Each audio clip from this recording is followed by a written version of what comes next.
क्या हाल? बढ़िया।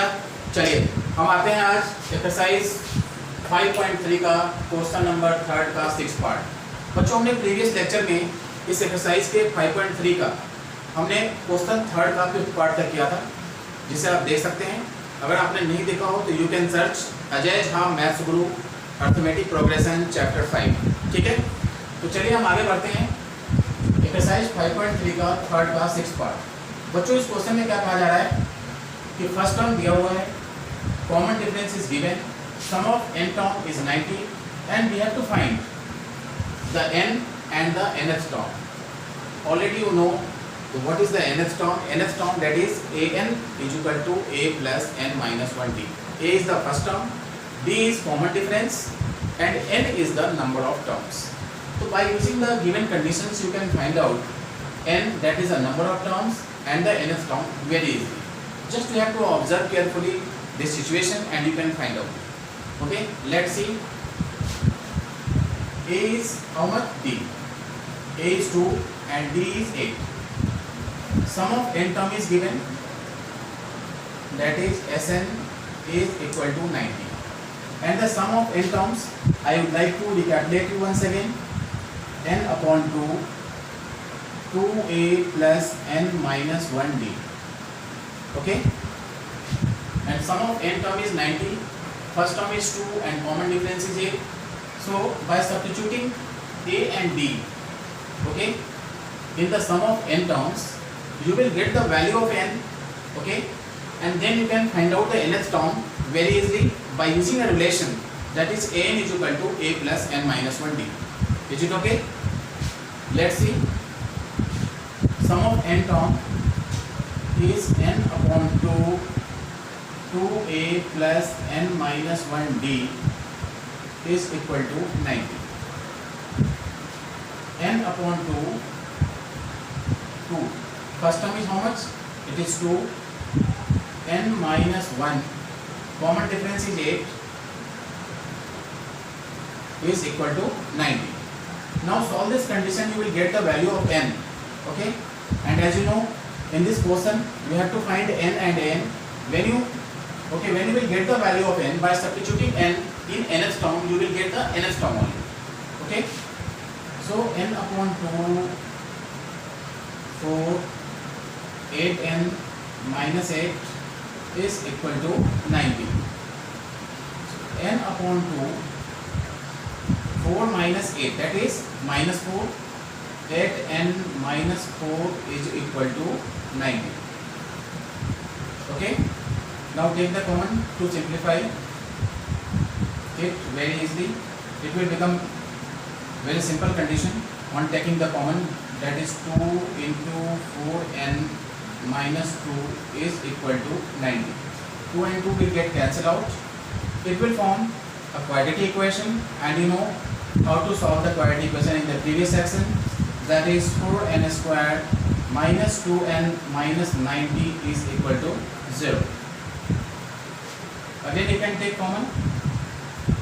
Take, that is 2n square minus n minus 45 will be 0.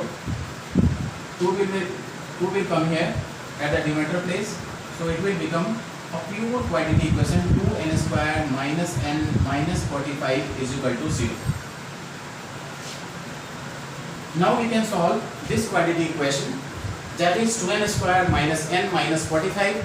In the previous lecture or in the previous chapters, that is chapter number 4, quadratic equation. Okay, I have already explained in what ways we can solve the quadratic equation. Okay, so you can find out the roots of the quadratic equation either by splitting the middle term or by using the quadratic formula, right? So now we can find the roots we are going to solve here. 2n square minus n minus 45 is equal to 0. 245, that is 90. So 2n square minus 10n plus 9n minus 45 is equal to 0. Take the common, appropriate common. Okay, that is 2n n minus 5 plus 9 into n minus 5 is equal to 0. So it will become two factors, okay, because this is quadratic equation, you know the degree of quadratic equation is 2. So we will get here, on solving it, we will get two zeros which are known as the roots of the quadratic equation, that is 2n plus 9, n minus 5 is equal to 0, 2n plus 9 is equal to 0, so 2n will be equal to minus 9, n will be equal to minus 9 upon 2, which is not possible, this is not admissible. So n minus 5 is equal to 0, so number of term will be 5, n is equal to 5, and now we have to find an. An, that is last term, that is the nth term, a plus n minus 1d. A is how much? an.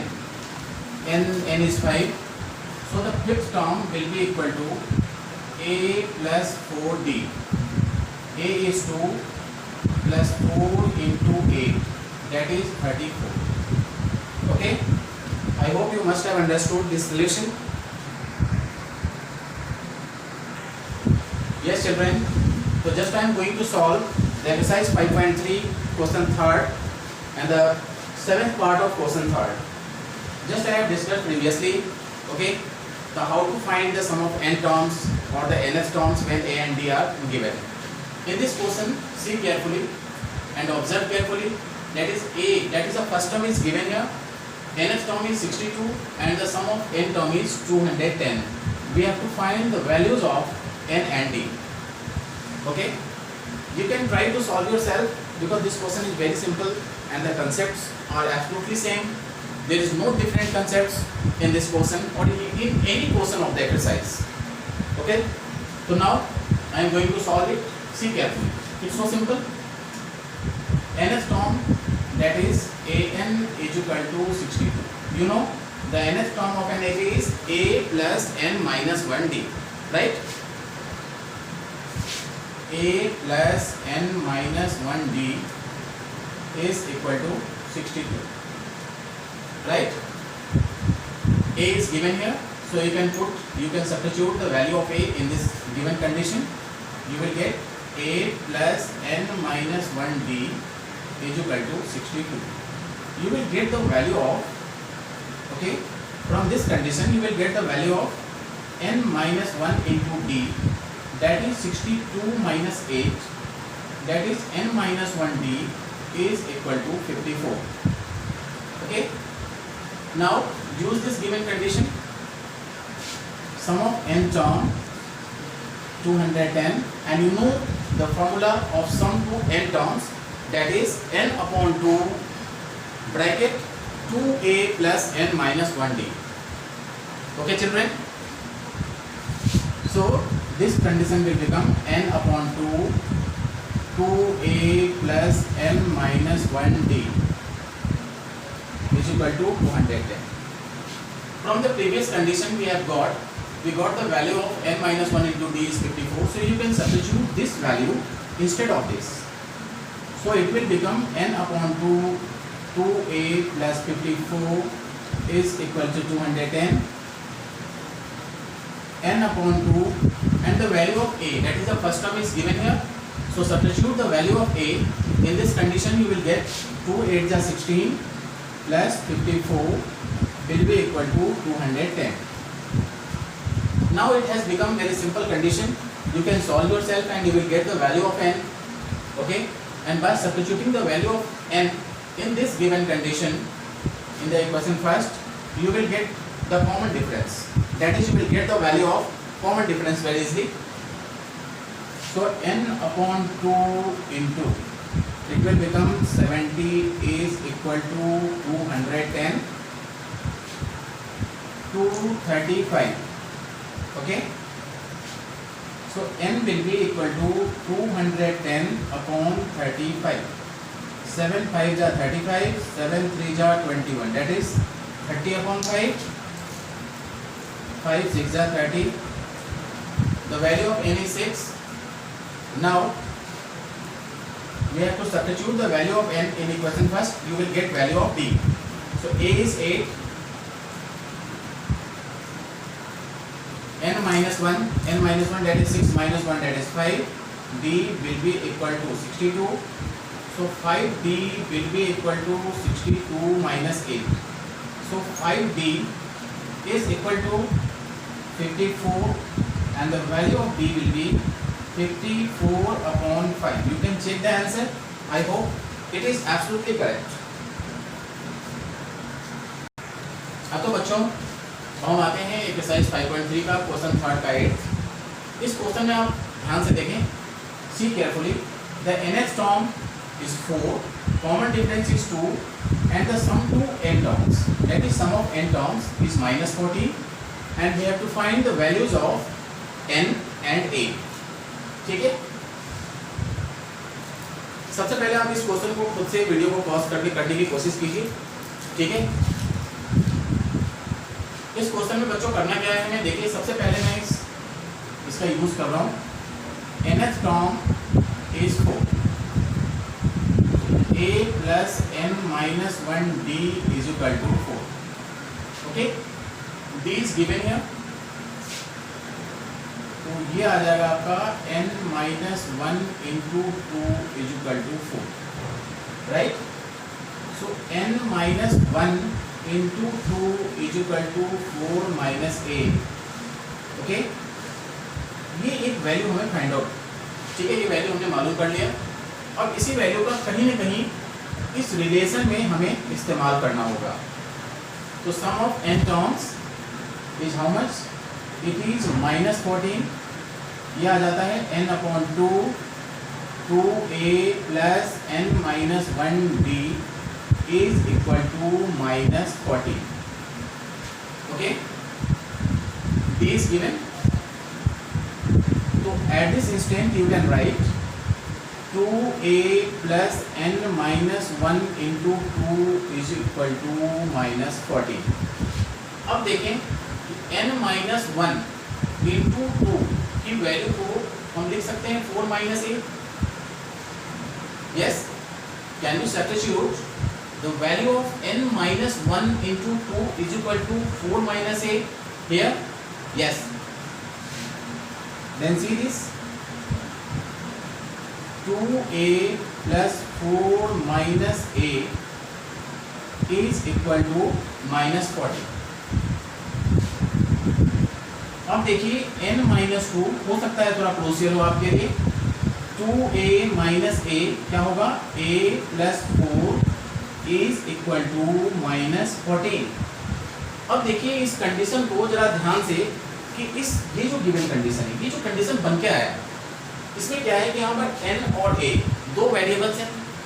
तो दो variables अगर किसी equation में हो तो उस equation को solve करना पॉसिबल नहीं है, यह काफ़ी डिफिकल्ट है. तो इसे हमें सिंगल वेरिएबल में कन्वर्ट करना होगा. ठीक है बच्चों. तो can you convert this situation in terms of single variable? Let's see how. हमें करना क्या है कि ये जो कंडीशन बनी है इस कंडीशन से a की वैल्यू को हम क्या करेंगे? a की वैल्यू को हम एलिमिनेट कर लेते हैं. Let's see. तो इसकी जो वैल्यू होगी माइनस a को इधर ले आते हैं तो ये आ जाएगा a that is 4 minus n upon 2 4 minus n minus 1 into 2. इसे आप चाहें तो सॉल्व कर लीजिए. तो ये आ जाता है आपका 4 माइनस n माइनस 2n. 2 को n2 भी करना है हमें. ठीक है, प्लस 2. ये आ जाएगा आपका 6 माइनस 2n. अब इस a की वैल्यू को उठाकर आप यहाँ पर रखें तो एक सिंगल वेरिएबल में एक सिंपल क्वाड्रेटिक इक्वेशन बन जाएगा. और जब आप उस क्वाड्रेटिक इक्वेशन को सॉल्व करेंगे you will get the value of n.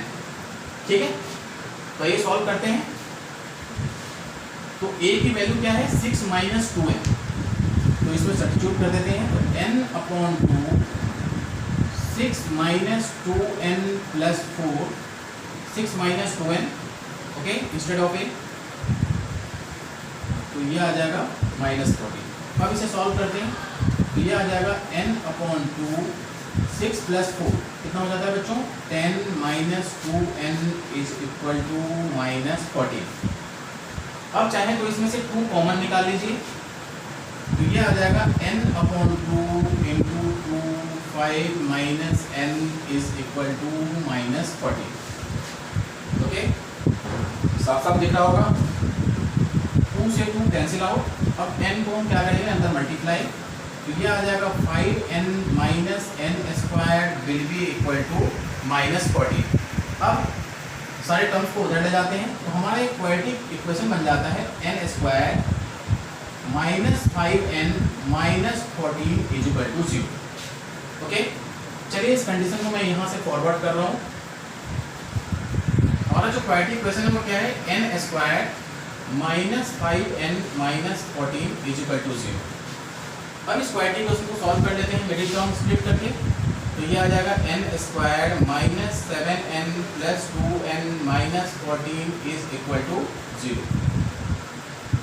ठीक है बच्चों, अब n कॉमन ले लीजिए, तो n into n minus 7 plus 2 into n minus 7 is equal to 0।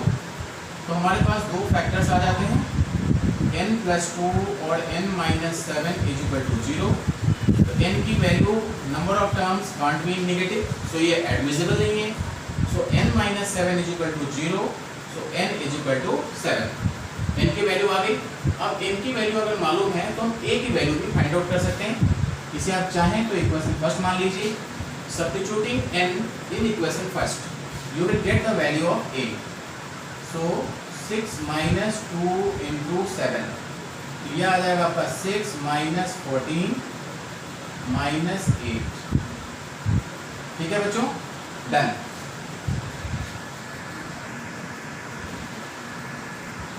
हाँ तो चिल्ड्रेन, अब हम आते हैं एक्सरसाइज 5.3 का क्वेश्चन थर्ड का 9th पार्ट। देख सकते हैं आप इसे। इस क्वेश्चन में a is equal to 3, this is the first term, number of terms is 8 and sum of n term that is 192, सम दिया हुआ है। अब यहाँ तो आप बच्चे सोच रहे होंगे कि इस क्वेश्चन में सिर्फ s दे करके काम खत्म कर लिया, s क्या है, तो देखिए यहाँ पर n भी तो दिया हुआ है, n is equal to 8, तो इस n की वैल्यू को यहाँ यूज करेंगे, that is sum of 8 terms दिया हुआ है।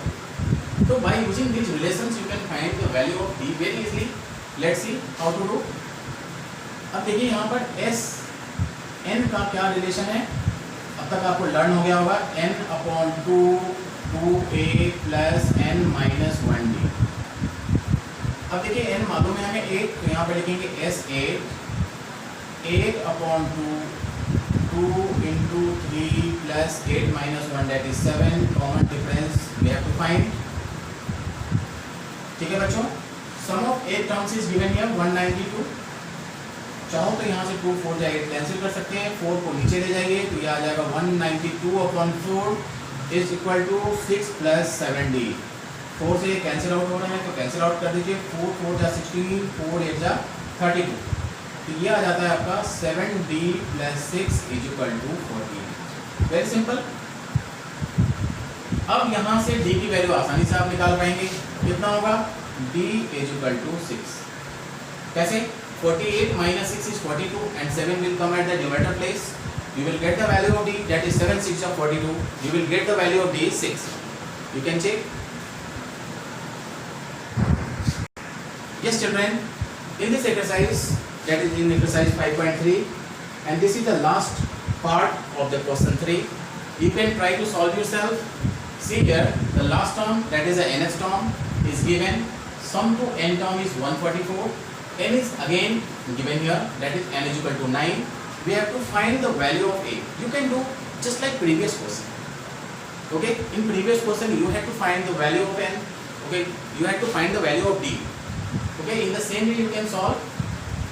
Last term is given here, so last term means you know nth term. So nth term is 20. n is how much? 9. There are 9 terms, so it will become a9 is equal to 28. So a plus 8d is equal to 28. Okay children? Now s is equal to 144. That is sum of n term, you know, n upon 2 you must have learned 2a plus n minus 1d. The value of n is given here. There are 9 terms. So S9 will be equal to 9 upon 2a plus 9 minus 1, that is 8d. Common difference is given? No. Okay. We can take common. 9 upon 2 into 2, that is a plus 4d. 2 will get cancelled out. So it will become 9 into a plus 4d. Okay. So this equation will become, and the s, that is the sum of 9 terms, is given here, that is 144 upon 9. ये वाला term इसके नीचे आ जाता है, तो ये आ जाएगा आपका a plus 4d. So a plus 4d is equal to 16. This is equation second. Okay. अब दोनों इक्वेशन को आप सॉल्व कर लीजिए, और दोनों इक्वेशन को सॉल्व करने के बाद it is just like the linear equations in two variables. By solving this two equations you will get the values of a and d very easily. तो देखिए मैं सॉल्व कर देता हूँ. तो यह आ जाता है a plus 8d is equal to 28. या आप खुद से कर लेंगे सॉल्व, या करूँ फर्स्ट सेकेंड, दोनों को माइनस कर देते हैं. ये cancel out. 8 minus 4, that is minus 4d will be equal to 1. So d is how much? minus 3. d की वैल्यू को हम सब्स्टिट्यूट कर देते हैं इक्वेशन फर्स्ट में. तो ये आ जाता है आपका 8 minus 24 is equal to 28. So it will become 28 plus 24, that is 52. ठीक है बच्चों? Yes children. अब हम आते हैं एक्सरसाइज 5.3 का क्वेश्चन नंबर 4. जस्ट मैंने अभी कंप्लीट किया था क्वेश्चन थर्ड. उसमें 10 पार्ट्स थे और वो सारे पार्ट्स काफ़ी इंपॉर्टेंट थे. तो that's why I have done all the questions very clear. Okay, by using all the steps. अब देखिए क्वेश्चन 4 में हमें करना क्या है कि इस तरीके की कंडीशन है 9, 17, 25. तो इस क्वेश्चन में ये पूछा गया है कि इस तरीके से कितने नंबर्स लिए जाएं कि सबका सम 636 आ जाए. समझ गए क्वेश्चन को? क्वेश्चन 4 में ये कहा जा रहा है कि इस तरीके से किसी नंबर्स को लेना है. 9, 17, 25, 8 का डिफरेंस है, फिर 33, फिर 41. तो इस तरीके से कितने नंबर्स को लिया जाए कि सारे नंबर्स को सम अप करके उसका सम 636 आ जाए. यानी इस क्वेश्चन में हमें फाइंड करना है नंबर ऑफ टर्म्स. ठीक है, तो let's start this question. How to solve this? See carefully. तो sum of n terms is given 636. Sum of n terms you know क्या होता है? n upon 2a plus n minus 1d is equal to 636. अब देखिए n हमें find out करना है. First term is 9. n upon 2 into 9 plus n minus 1, 17 minus 9, that is common difference is 8, is equal to 636. अब इस condition को solve करके आप आसानी से n की वैल्यू फाइंड आउट कर सकते हैं. that is n upon 2, 2 9s are 18 plus 8n minus 8 is equal to 636. So n upon 2, 18 minus 8 is 10, 10 plus 8n is equal to 636. 2 common ले लीजिए जिससे कि 2 और 2 सिंप्लीफाई हो जाए और हमारा काम आसान हो जाए. that is 5 plus 4n is equal to 636. 2 and 2 will get cancel out. अब n से मल्टीप्लाई कर देते हैं तो ये आ जाता है 5n plus 4n square minus 636 is equal to 0. that is 4n square plus 5n minus 636 is equal to 0. अब देखिए एक अच्छा सा क्वाड्रेटिक इक्वेशन बन जाता है और इसे सॉल्व कर सकते हैं. अब देखिए यहाँ पर 4 है तो मैंने बताया था क्वाड्रेटिक इक्वेशन में इसे क्या करेंगे 4 को इससे मल्टीप्लाई कर दीजिए. तो मल्टीप्लाई करके और फिर फैक्टर करना है. 4 6 जा 24 कैरी 2, 4 3 जा 12 और 2 14 1 एंड 4 6 जा 24 और 1 25। अब इसे फैक्टराइज करके दो नंबर्स बनाने हैं कि दोनों का सम या डिफरेंस 5n आ जाए और मल्टीप्लाई करके कितना आ जाए 2544। तो चलिए इसे सॉल्व करते हैं। 2 इसको फैक्टराइज करते हैं इसे। 2 2 जा 4 2 7 जा 14 2 ये आ जाता है 6 36। ये आ जाएगा आपका 2 3 18। ये आ जाता है 2 1 जा 2 2 5 जा 10 2 9 जा 18। सही कर रहा हूँ बच्चों। 3 5 जा 3 काम खत्म। अब देखिए इसे मल्टीप्लाई करते हैं। 2 2 जा 4 2 जा 8 2 जा 16 3 जा 48 48 एंड 53। तो हमारा फैक्टर आ जाता है। मैं फिर से यहाँ पे इस इक्वेशन को लिख रहा हूँ 4n square plus 5n minus 636 is equal to 0। तो ये आ जाता है आपका 4n square plus 53n minus 48n minus 636 is equal to 0।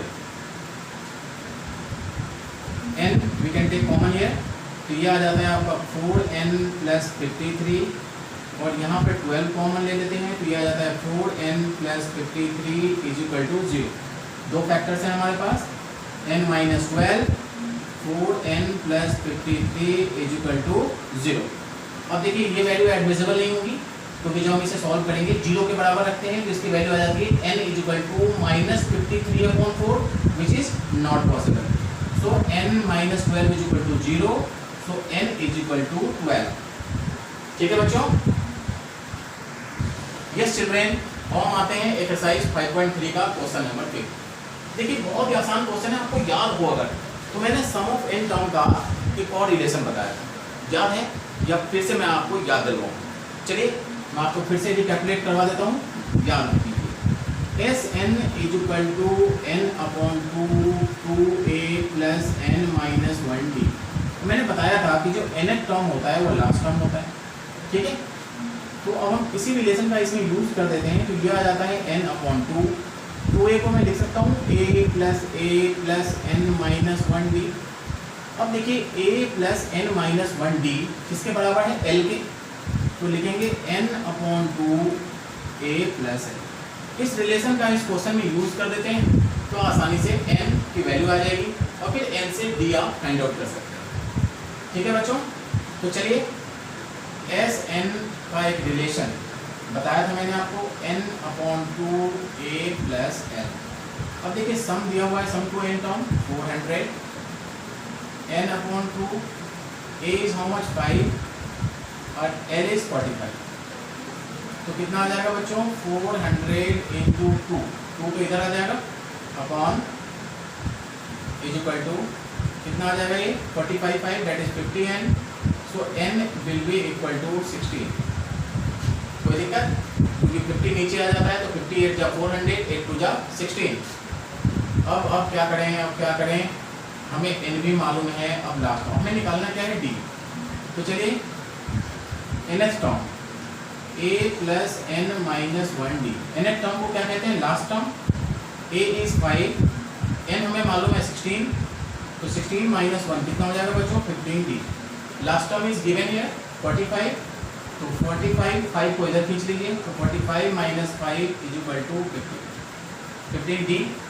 तो यह आ जाता है आपका 40 अपॉन 15d की वैल्यू 5 8 जा 5 3 जा, कॉमन डिफरेंस हो जाएगा हमारा 8 अपॉन 3। तो इस तरीके से इस क्वेश्चन को आसानी से फाइंड आउट कर सकते हैं।